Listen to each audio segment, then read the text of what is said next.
Welcome to another class of mathematics 3 dimension geometry class 12th में पढ़ रहे हैं। अभी तक मैंने आपको क्या बताया बच्चे कि लाइन के अंदर जो होती हैं लाइन की क्वेश्चन कैसे फ्रेम करते हैं, उसकी अलग अलग कंडीशंस क्या थी, राइट। उसी में हमने क्वेश्चंस किए थे कि वेक्टर फॉर्म से कार्टेशियन कैसे निकालेंगे और कार्टेशियन से वेक्टर। इसी के बाद एक नेक्स्ट टॉपिक आता है जो बोर्ड्स में इस बार डिलीटेड हो चुका है, angle between two lines. But CBSE जो है वो खुद ही कंफ्यूज है, क्योंकि देखिए अगर angle between the two lines अगर हम नहीं पढ़ाएंगे, angle between line and plane नहीं पढ़ाएंगे तो प्लेन तो डिफाइन ही नहीं हो सकता, राइट। तो एंगल बिटवीन टू लाइंस पढ़ना पड़ेगा हमें। हालांकि इस पर डायरेक्ट क्वेश्चन नहीं आएगा, भी एंगल निकालने को नहीं पूछेंगे। बेसिकली CBSE का मतलब है कि direct angle between two lines निकालने को नहीं पूछेंगे, बट कंसेप्ट आपको पता होना चाहिए, क्योंकि वो कंसेप्ट के बेस पे ही तो हम प्लेन पढ़ा पाएंगे। तो ये टॉपिक तो हमें करना ही पड़ेगा। और CBSE ने भी खुद ही कहा है कि जो टॉपिक डिलीट हुए हैं आपको उनको पढ़ाना जरूर है। CBSE पॉइंट ऑफ व्यू से हम हो सकता है उनसे क्वेश्चन ना पूछें, बट कंपिटिटिव लेवल पे या उसके बेस पे क्वेश्चन भी आ सकते हैं। जैसे इन्वर्स ट्रिको के फॉर्मूले कटवा दिए, बट डेरिवेटिव में उसका क्वेश्चन आ सकता है। तो उसी तरह से एंगल बिटवीन टू लाइन्स हमें पढ़ना पड़ेगा, और कुछ डिफिकल्ट है भी नहीं। तो एक बार हम पढ़ते हैं एंगल बिटवीन टू लाइन्स क्या होता है। देखिए बच्चे, अगर मैं आपको बोलूं ये एक लाइन है जिसकी इक्वेशन है r vector equal to a vector plus lambda b vector, right. और एक ये लाइन है हमारे पास जिसकी इक्वेशन है r vector is equal to A2 vector, जिसको मैं A1 और B1 नाम दे देता हूँ, और A2 vector plus mu times B2 vector. अब हम इसके ना बीच में एंगल निकालना है, ये वाला एंगल। हो सकता है ये निकालना हो सकता है ये निकालना हो। तो अगर ये थीटा एंगल है तो ये पाई माइनस थीटा हो जाएगा, राइट। तो angle between the two lines तो हमने वेक्टर में पढ़ा हुआ है। कैसे? अगर हमें दो वेक्टर के बीच में एंगल निकाला हो तो हम कैसे निकालते हैं? दोनों का डॉट प्रोडक्ट अपन दोनों का मैग्नीट्यूड।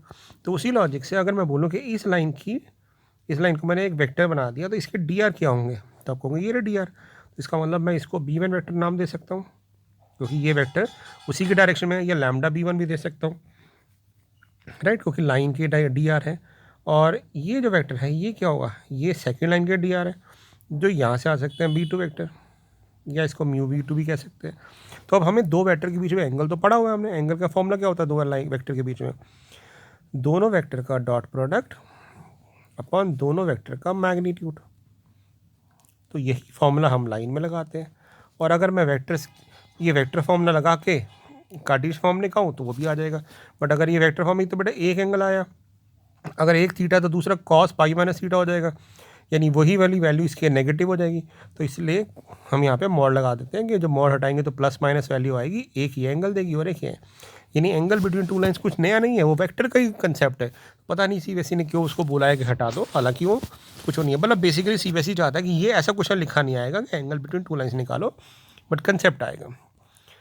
ये तो गया वेक्टर फॉर्म में। अब अगर हमारे पास लाइन की इक्वेशन कार्टेशियन फॉर्म में दी हो इस तरह से, तो इनके बीच में एंगल कैसे निकालेंगे? मान लेते हैं मेरे पास ये एक लाइन है और एक ये दूसरी लाइन है, x minus x2 upon A2, y minus y2 upon B2 और equal to z minus z2 upon C2। अब मुझे इनके बीच में एंगल निकालना है, तो cos थीटा। तो cos थीटा जो आएगा वो आएगा हमारे पास A1 A2, यानी इनके डी आर का product A1 A2 plus B1 B2 plus C1 C2 upon under root में A1 square plus B1 square plus C1 square और डिवाइडेड बाय रूट में A2 square plus B2 square plus C2 square. अब आप पूछेंगे कि कैसे आया? तो बच्चे हमने ना फॉर्मूला पढ़ा कि इनके डायरेक्शन रेशियोज़ का जो डॉट प्रोडक्ट होता है वो लेते हैं। तो ये वाली लाइन जो वेक्टर है, ये वाली लाइन जो है, इसके डी आर क्या है? तो हम कहेंगे इसके डी आर है A1 आई कैप, यानी इसका बी वेक्टर कैसे रिप्रेजेंट करेंगे? A1 आई कैप, B1 जे कैप, C1 के कैप। इसका वेक्टर कैसे निकालेंगे डायरेक्शन रेशियोज़ का? A2 आई कैप, B2 जे कैप, C2 के कैप, और अपॉन में क्या आएगा इनका मैग्नीट्यूड। तो इसका मैग्नीट्यूड कैसे हो निकालेंगे, इसका मैग्नीट्यूड हो जाएगा आपका रूट में a1 square plus b1 square plus c1 square, और यहाँ से इसका मैग्नीट्यूड आ जाएगा a2 square plus b2 square plus c2 square. तो यानी ये फॉर्मूला डराइव हो जाएगा। तो हमें फॉर्मूले से मतलब है, यानी कॉस थीटा जो होता है उस पर सिर्फ हम dr का प्रोडक्ट करते हैं और नीचे उसके मैग्नीट्यूड आ जाता है। तो ये फॉर्मूला ऐसे आया होगा। अब इसी के बेस पे आपको दो कंडीशन कंक्लूड करनी है जो आपको याद भी रखनी है कि बच्चे अगर ये दो लाइन परपेंडिकुलर हो जाए, यानी मान लेते हैं L1 लाइन L2 पे परपेंडिकुलर है, तो ऑब्वियसली थीटा उनके बीच में 90 डिग्री हो जाएगा और cos 90 0 होता है। तो जब आप इसको 0 के इक्वल रखोगे तो ये टर्म उधर जाके 0 हो जाएगी। तो हमारे पास एक कंडीशन आ गई कि जब दो लाइन परपेंडिकुलर होती हैं तो उनके dr का प्रोडक्ट यानी a1 a2 plus b1 b2 plus c1 c2 0 आता है। और पैरेलल के केस में तो आपको पता ही है, पैरेलल के केस में क्या होता है, पैरेलल के केस में इनके dr प्रोपोर्शनल होते हैं। a1 by a2 equal to b1 by b2 equal to c1 by c2। तो ये दो कंडीशन याद रखनी है आपने कि if two lines are perpendicular then product of their drs will be equal to 0, ठीक है। और जब प्रोपोर्शनल होंगी तो इसका मतलब वो पैरेलल है, ठीक है। इसी के बेस पे एनसीईआरटी के कुछ क्वेश्चन है वो डिस्कस करेंगे। बट मैं एक और चीज़ बता देता आपको कि हमने जो फॉर्मूला पढ़ा है एंगल बिटवीन टू लाइन्स का, वो है cos theta equal to a1 a2 plus b1 b2 plus c1 c2 upon में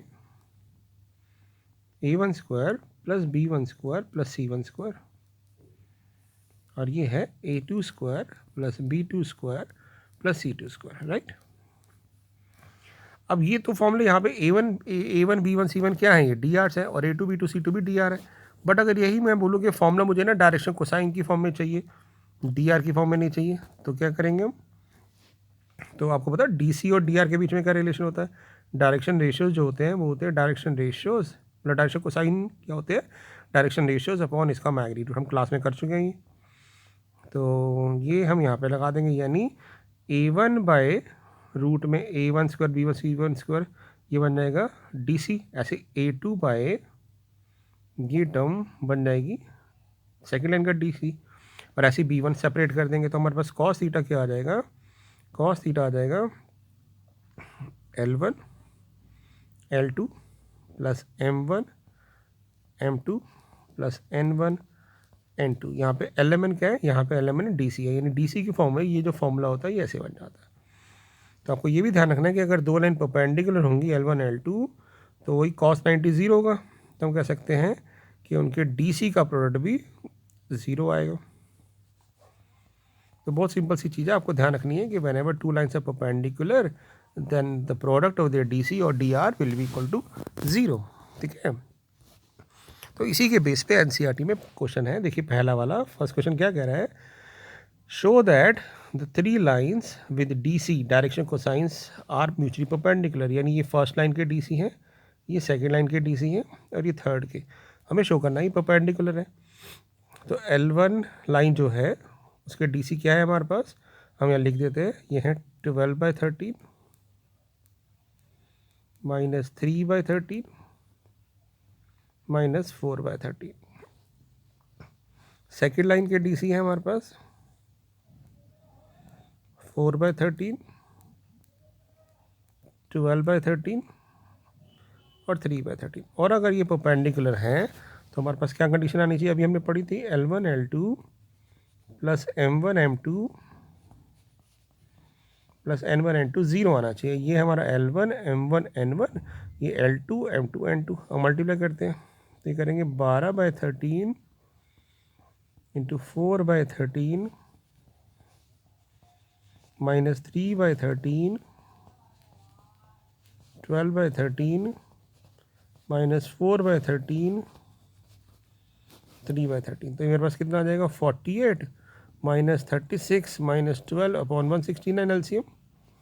तो मेरे पास ये 0 आ गया, इसका मतलब मैं कह सकता हूँ कि L1 परपेंडिकुलर टू L2 है। ऐसे ही हम दिखा देंगे कि L2 भी L3 पे परपेंडिकुलर है। अब इनके DC ले लो दूसरे के, तो इनके DC ले लेंगे तो क्या आ जाएगा 4 3 12, ठीक है, मैं ऊपर वाले टर्म लिख रहा हूँ 12। और फिर 12 4 द 48 माइनस 48, उसके बाद 3 4 द 3 12 द 36 और अपॉन 169। तो ये भी आप देखो 48 माइनस 48 ज़ीरो हो गया, तो इसका L2 भी L3 पे परपेंडिकुलर है। और ऐसे ही आप फर्स्ट और थर्ड का देख लोगे, तो इसमें जब हम मल्टीप्लाई करेंगे तो क्या आएगा 12 इंटू 3 36 बाई 169, उसके बाद प्लस, क्योंकि माइनस माइनस प्लस हो जाएगा 12 और फिर माइनस 48 बाई 169। तो इनका प्रोडक्ट भी ज़ीरो आ रहा है, तो आप कह देंगे yes they are mutually perpendicular lines, क्योंकि L1 भी L2 पे परपेंडिकुलर है, L2 L3 पे और L1 L3 पे। तो ये तो हो गया फर्स्ट क्वेश्चन हमारा। ठीक है, सेकंड क्वेश्चन की बात करते हैं। सेकंड क्वेश्चन एक बार पढ़ लेते क्या। सेकंड क्वेश्चन कह रहा है कि show the line passing through these 2 points. इसको हम ना नाम दे दो ए और बी, कि ए और बी से जो लाइन पास कर रही है वो उस लाइन के परपेंडिकुलर है जो सी और डी से पास कर रही है। तो आप क्या करो, परपेंडिकुलर दिखाना ना, तो पहले ए बी के डायरेक्शन रेशियो निकाल लो। तो आप कहोगे direction ratio of A B निकालो। अब दो लाइन के डायरेक्शन रेशियो कैसे निकालते हैं, x2 माइनस x1 करके, यानी फाइनल माइनस इनिशियल। तो लाइन में आप किसी को भी फाइनल मान सकते हैं, तो मैं b में से ए को माइनस कर रहा हूँ, तो 3 माइनस 1 2, 4 माइनस माइनस 1 5, तो ये आ जाएगा 2 5, और फिर z2 माइनस z1 करेंगे तो -2 -2 -4 हो जाएगा। ये आ गया मेरे पास ए बी के डी आर। अब आप निकालो D R of C D, दूसरी लाइन के डी आर निकाल लेते हैं। सी डी कैसे निकालेंगे, 3 माइनस 0 यानी 3, उसके बाद 5 माइनस 3 यानी 2, उसके बाद 6 माइनस 2 4, ये डी आर आ गए। अब हमने दिखाना है कि दो लाइन परपेंडिकुलर है, और दो लाइन परपेंडिकुलर कब होती हैं, जब उनके डी आर का प्रोडक्ट ज़ीरो आता है। तो हमें देखना है कि ये प्रोडक्ट ना ज़ीरो आना चाहिए, आता है कि नहीं आता, देखते हैं। तो 2 3 द 6, 5 2 द 10 माइनस 16, तो हमारे पास क्या आ जाएगा 16 माइनस 16 यानी ज़ीरो। तो हम कह सकते हैं yes line A B is perpendicular to C D है, और ये हमने शो कर दिया कि लाइन्स आर परपेंडिकुलर। ऐसे ही इसका थर्ड क्वेश्चन भी हो सकता है। थर्ड क्वेश्चन देखते क्या है।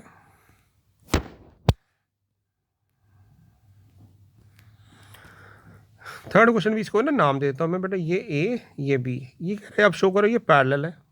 तो फिर से अब पैरेलल है तो डी आर प्रोपोर्शनल होने चाहिए। तो पहले हम ना ए बी का डी आर निकाल लेते हैं, बी में से ए को माइनस करके। तो हम कहेंगे D R of A B क्या आ जाएंगे, D R of A B आ जाएंगे हमारे पास -1 फाइनल माइनस इनिशियल, तो 2 में से 4 गए -2, देन 3 माइनस 7 इज -4, और उसके बाद 4 माइनस 8 इज -4 अगेन।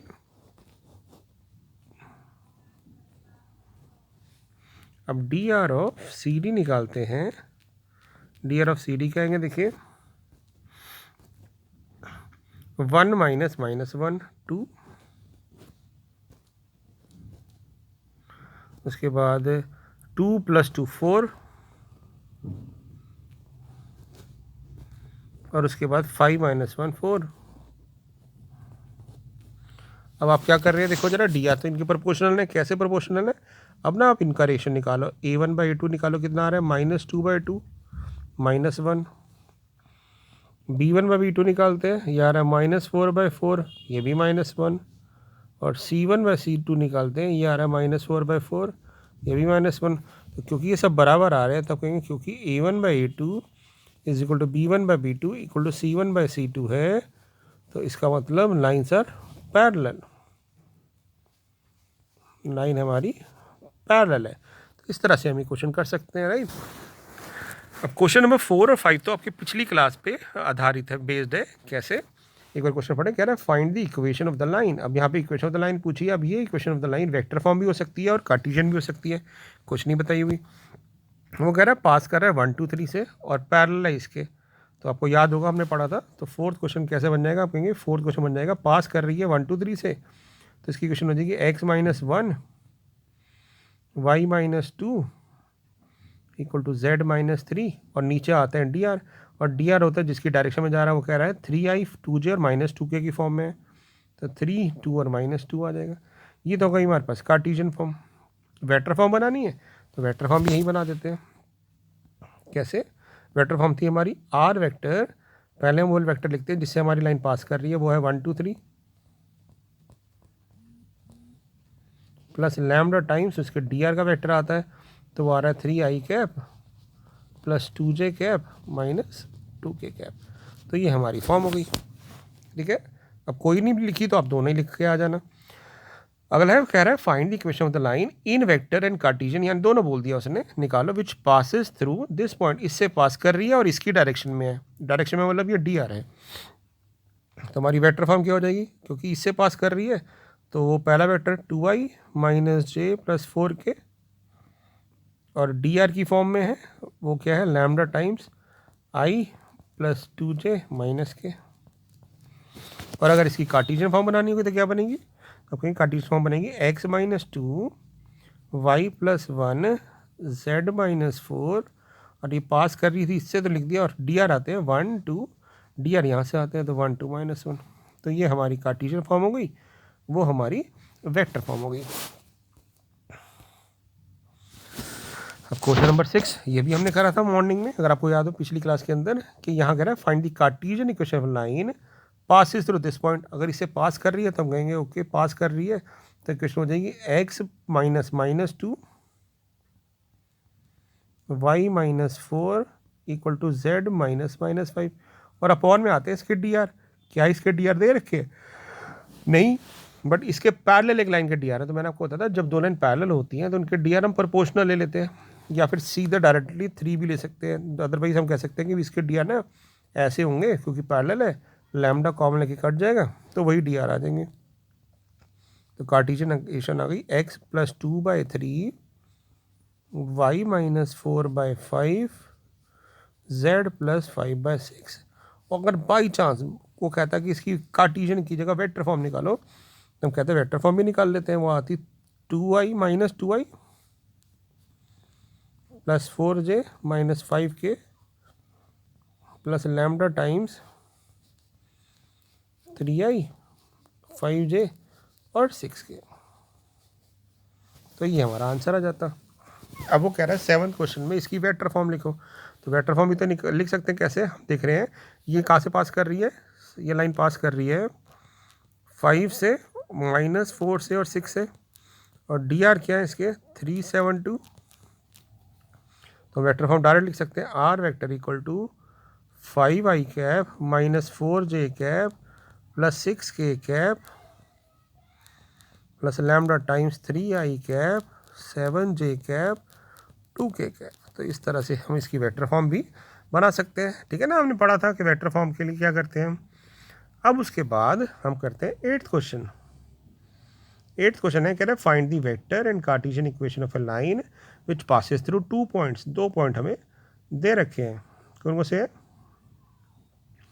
हमारे पास यहाँ पे 2 पॉइंट है, एक बार लिख लीजिए, एक ओरिजिन है हमारे पास। ओरिजिन होता है 0 0 और 0, और दूसरा पॉइंट क्या है? दूसरा पॉइंट है 5 माइनस 2 3, और वो कह रहा है इसकी इक्वेशन निकालो। ठीक है, तो कैसे निकालेंगे? तो हम कहेंगे इक्वेशन लाइन जो होती है उसके लिए हमें डी आर चाहिए होते हैं, तो हम लाइन के डी आर निकाल लेते हैं। कैसे? जब एक लाइन 2 पॉइंट से पास करती है, जब एक लाइन 2 पॉइंट से पास करती है तो उसके डी आर क्या होते हैं? हम कहेंगे डी आर हो जाएंगे, D R of O P हो जाएंगे हमारे पास 5 माइनस 0 है ना, x2 minus x1 minus 2 minus 0 और 3 माइनस 0। डी आर आ गए, तो इक्वेशन लाइन क्या बन जाएगी हमारे पास? x minus 0 equal to y minus 0 equal to z minus 0 upon D R, और डी आर मेरे पास है 5 माइनस 2 3। तो ये मेरे पास हो गई कार्टेशियन फॉर्म। कार्टेशियन मतलब x y z Cartesian form में क्या आते हैं, कोऑर्डिनेट सिस्टम में है। और अगर वेक्टर फॉर्म निकालनी होती तो क्या होती? 0i cap 0j cap 0k cap plus lambda times 5i cap minus 2j cap plus 3k cap. तो ये मेरे पास एक वेक्टर फॉर्म आ गई। आप यहाँ पे 0 0 0 की जगह 5 माइनस 2 3 भी लिख सकते थे, ठीक है। ओके, 9th क्वेश्चन देखते हैं। कह रहा find the vector in Cartesian equation of a line which passes through these 2 point. तो पहले हम क्या करेंगे, पहले इसके डी आर निकाल लेते हैं। तो इसके डी आर क्या आएंगे, इसके डी आर आएंगे फाइनल माइनस इनिशियल, तो 3 माइनस 3 0, माइनस 2 माइनस माइनस 2 तो प्लस 2 0, और 6 माइनस माइनस 5 11। डी आर आ गए। अब हम कहेंगे इक्वेशन लाइन तो निकल जाएगी यहाँ से, तो इक्वेशन ऑफ लाइन हो जाएगी हमारे पास